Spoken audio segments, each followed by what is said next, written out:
चारधामको यो दोकानमा चाहिँ यो जुन चाहिँ यो पार्किङ छ तल्लोपट्टि टोइलेटको छेउमा parking Chardham restaurant sitting space available pure veg restaurant रहेछ। अन्त त्यो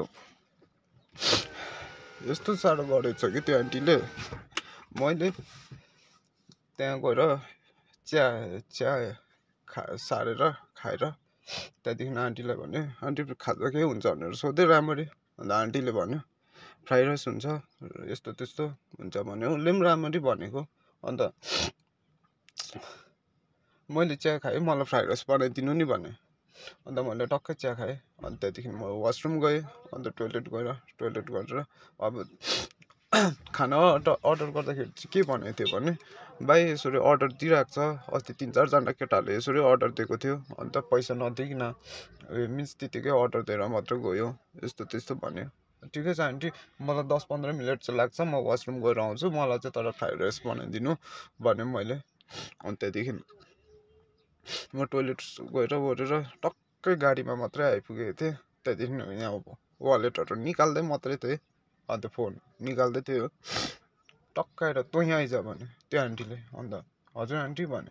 अन्त सिधै मेरो छातीमा पक्रेर चाहिँ मलाई के भन्यो भन्दाखेरि चाहिँ मेरो पैसा चियाको पैसा निकाल भनेर सिधै भन्यो।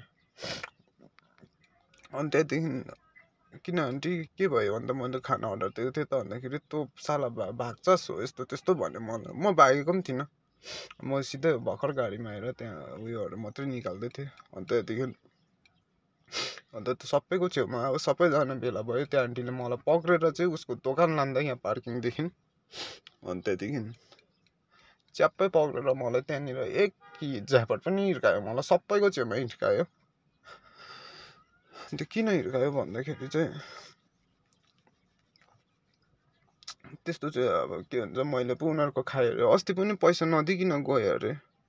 अन्त बरु म उनीहरूकोमा आएर अस्ति आउनु चाहिँ आएको थिएँ, तर अस्ति एकखेप खाँदाखेरि चाहिँ सिधै हो टुरिस्टले पनि खाना मन पराएन, नखा हिँड पैसा पे गरिदिएको छु भनेर सिधै हामी केएफसीमा खाएको थियो। तर यो आन्टीले चाहिँ मलाई 20 रुपियाँको लागि 20 रुपियाँ नै दिएँ मैले उसको चियाको पैसा, मलाई सिधै हात लगायो।